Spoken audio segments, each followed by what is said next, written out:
ধরুন কারো যদি এরকম ক্যান্সার দেখা দেয় বা তিনি ওই ক্যান্সারে আক্রান্ত হন, তাহলে তার কি কি লক্ষণগুলো দেখা যাবে?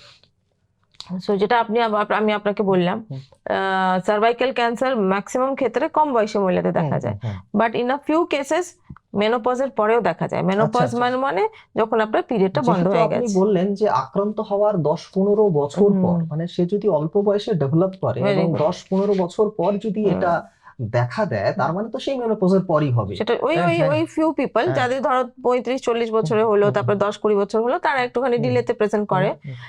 ওনাদের ক্ষেত্রে তখন মেনোপজের পরে আবার নতুন করে ব্লিডিং শুরু হয়ে যায়। আচ্ছা। মেনোপজ মানে আমাদের তো হুম, পিরিয়ডস হুম, বন্ধ হয়ে হুম, গেল, হুম, তারপর আর ব্লিডিং হওয়া উচিত না। হুম, যদি কারো স্পটিং শুরু হলো, হুম। তলপেটে ব্যথা হলো কি ব্লিডিং শুরু হলো, তখন ডাক্তারকে দেখাতে লাগে।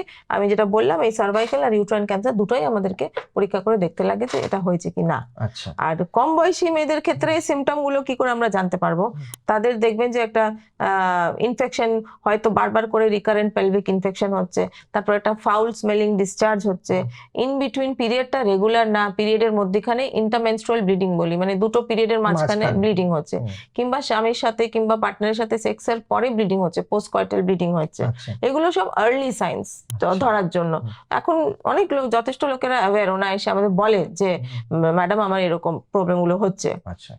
So this is the early স্টেজে এইভাবে ধরা যায়। আর লেট স্টেজে তো তখন যখন ওটা ছড়ায় লোকালি, হুম, তখন তলপেটে ব্যথা হতে পারে, ইউরিনে রক্ত আসতে পারে, তো যখন when you go to the toilet তখন পটি করার সময় অসুবিধা হতে পারে। This are the conditions.